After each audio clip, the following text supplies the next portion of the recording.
Thank you. Thank you very much for inviting us to come and talk. So, hello everyone. Just to give you a bit of an introduction on both of us, I'm Sarah, this is Naomi. Hello. And we're two friends that met at Art College about 20 years ago, been friends ever since. From there, we both went on, or Naomi became a lifestyle journalist almost straight away, working for titles like Red, Glamour, Grazia, Telegraph, Stella, etc. And then I went on to do the PR for Levi's for a bit, and then I retrained and joined the team at Elle Decoration as a writer and stylist. And then we both headed to the South Coast. Actually, Naomi's now in Brighton, I'm in Worthing to raise our families. And 717, our brand, was born 2.5 years ago, so that's kind of where we're at now. We just thought we'd kick off with a quick 10 things that have helped us to build our brand, which hopefully you'll find interesting. And then we thought we could just open up to a Q&A session if anyone has any questions they'd like to ask us. So first of all, just actually taking the plunge. We ummed and ahed for absolutely ages about starting a business together. We were freelancing at the time. We had all the usual questions: what if it didn't work? How would we juggle it with family and workload? How do we even start it? And in the end, we just went for it. There were lots of small businesses at the time making it work and really making it look like fun. We knew we'd be good business partners. We'd known each other for ages. So we knew our kind of strengths and weaknesses. And we knew we'd be great grafters. We'd both worked at the Elle offices at the same time. So we were, prepared to sort of really put the work in. It helped that we had a similar taste in design for the aesthetic of the products.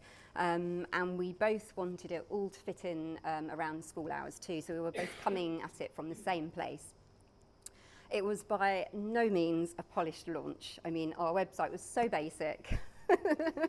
And we basically set everything up on the school runs, just snatch phone calls here and there. What about this? What about that? But it didn't matter. At the end of the day, we were off the ground. We'd launched it. We were open for business, and we just thought, let's fine tune it from there and worry about the details as we went. Yep. And then I think the other thing that's helped us is just to be real sort of specialists in our area. When we first started, we always knew we wanted to do scented candles, but plant-based candles that were affordable. And then very quickly it went from that to trying to think about other sort of unwind products we could include into the collection. And I think we started to realise that that's a hell of a lot of stock, and actually we'd need to kind of regroup again. And we went back to just doing the candles, and that's actually been our real saviour, I think. Just being able to be so niche and experts in that field, being able to have that sort of singular focus, I think, has just been a really positive thing. And we're known for the candles. It's not got diluted, and yeah, that's really helped us in building our brand. So that's something I think, we've definitely taken from. Specialising. And then sharing our story, our inspiration for the brand. As mums to 5 children between us, that blissful time when we finally got everybody into bed, the house fell silent, you could sort of feel your sanity levels returning, that was golden to us. That's what felt golden, that inspired us.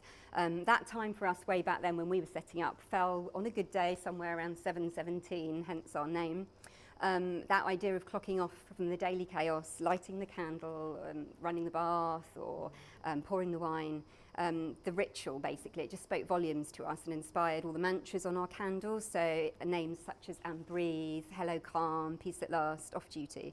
And it's something we've continued to continue with, sharing our journey as we've gone. So whether it's excitedly packing up the car for our first trade show, or very glumly leaving a sunny day in Brighton and heading to the warehouse for 8 hours, we've kind of tried to document our journey at all times, and hoped that our kind of Instagram followers and customers have enjoyed the ride. So. Yeah. And getting out of our comfort zone, I'd say Sarah and I naturally are quite risk averse, so it's something we've had to work on. But we love this Bowie quote, which is, if you feel safe in the area you're working in, you're not working in the right area. Always go a little further into the water than you feel you're capable of being in. It's gone. Go a little bit out of your depth, and when you don't feel that your feet are quite touching the bottom, you're just about in the right place to do something exciting. And that's something we just live by, really, because for us, while we've never put ourselves in a really scary financial position, we took a small loan at the beginning, but it was something that we always, it was a loss if things were to go terribly wrong that we felt we could pay back, and it was a calculated risk. And I think making calculated risks on a daily basis, whether it's things like going for bigger stock orders at Christmas, or taking on a warehousing solution that potentially, was quite a big deal for us at the time. Stepping out of our comfort zone is just something that we just knew we just had to always do, and it's helped us knowing that and doing it. Carried us on. And also growing at our own pace, and just remembering that it's not a race. We're definitely very guilty of looking around at certain times at more established brands and thinking, oh gosh, why aren't we there now, and getting that feeling of wanting it all straight away. But we've definitely learnt it's better and more satisfying to take a step-by-step approach. This basically means in the early days our homes were just used as warehouses. We hand built every single candle box with double-sided tape. We roped in mums, sisters, husbands, children. Yeah, children at times. Did we say that? We were labelling all the jars, we were wrapping the parcels, we were carting all the boxes off to the post office with kids hanging off our arms. I mean, we were literally doing all the nitty-gritty, but that was great. We were right there on the shop floor, so to speak. And then bit by bit, what we've been able to do is to make the transition so the labelling happens for us now as the candles are poured, and we've now been able to outsource all our postage and packaging to a fulfilment house, ultimately freeing up our time so that we can work more on the fun stuff, so growing the wholesale side of the business and working on collaborations with some exciting people, and basically just working on our business as opposed to in it. That's it, yeah. And then also networking, which I'm sure you're all perfectly aware of, but for us sort of getting out there, not just behind a screen online, but actually getting out there. And I think for us, networking has always been about that kind of mutually beneficial, authentic kind of valuable relationships. And we're always kind of thinking, what can we do for people as much as what can they do to us and for us? And I think that's always the kind of approach we've taken, and also just getting out there to as many events as we possibly can. I think definitely in the first few years it's just so important, isn't it, when you're building a business, and just never really knowing who you might meet. I mean, we've kind of had times where we're kind of thinking, oh, we've really got a lot of admin we need to be getting through, but let's go to this event, and then you'll meet someone who, might, you don't know who you might meet. I mean, we've had someone, Jai Fletcher, a blogger that we met at an event, and then she posted about our candles, and that weekend we sold out, and we really never were going to go to that event, were we? And then so many things like that. Holly Tucker, brilliant Holly Tucker, she's helped us so much, and again that was a chance meeting, and it's, I think, just really getting out there, and even when we don't feel like going somewhere, you've just got to make yourself, haven't you? So, you don't know where those kind of contacts lead. We've always sort of set ourselves goals. We knew the first 2 years were about getting our brand out there, just everything we could possibly do to reach as many people as we possibly could. We went to loads of fairs, Christmas markets, we organised pop-ups, we sent out candles to influencers and magazines, we took a stand at Stylist Live, we approached brands on Instagram to do giveaways, just everything we could do to build that awareness.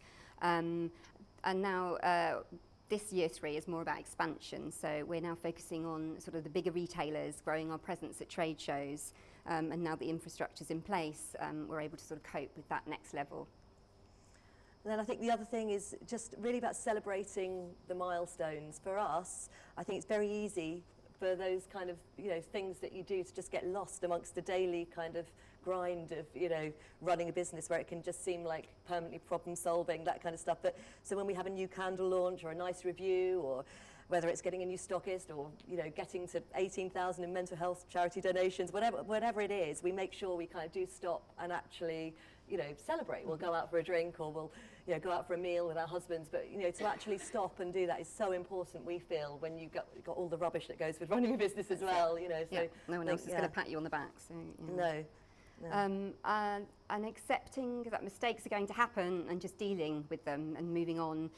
Things do go wrong from time to time. There might be a mix-up with a customer's order, something gets lost in the postal service that we need to sort out. And yes, we want our business to be as absolutely perfect as it can be, but we've learnt to resolve an incident in a good way. So there's an awful lot more than the incident itself, and our customers have really valued that. Just to give an example of something going wrong, our warehouse once sent out a brand new product line of diffusers by accident before we'd had a chance to check them. Unfortunately, the oil had been filled too high in the bottles, so customers were putting their sticks in and the oil was spilling on trousers and sofas. And so anyway, we got to it, we sent apology emails out, we sent out sorry bars of chocolate, But we also contacted every customer who'd been sent one in error, regardless as to whether they'd actually got in touch with us, to give them the heads up. But we also used the opportunity to gauge their reaction to the new bottle designs. And actually a lot of customers felt really included and really involved. And we got some great feedback from that, and we ended up tweaking the product and ended up with a product we were much happier with. So yeah, just an example there. And then I think we'd have to say Instagram has helped us grow the business, because it's still the number one sort of free tool that we've used to help us really kind of, reach so many more people. I mean, I think 70% of our online sales come as a direct result from Instagram, and it's something that we do ourselves, that we use it to, engage with customers and collaborate with other small businesses and brands and build a story and offer discounts. And I think, we post for a reason. We got quite a clear vision of how we like our Instagram to be, but I think the other thing about it is we don't really obsess about it, though, how we might have in the beginning. And I think that's been a big learning curve, that, we take it for what it is, and we post, and we'll do a lot about that, but we really don't try to obsess about all the kind of how many likes we get, and it's, And just enjoy it and just see it as creative, a creative and bit for us, really. Exactly. Yeah. That's it, I think. Yes, that's how we built our business.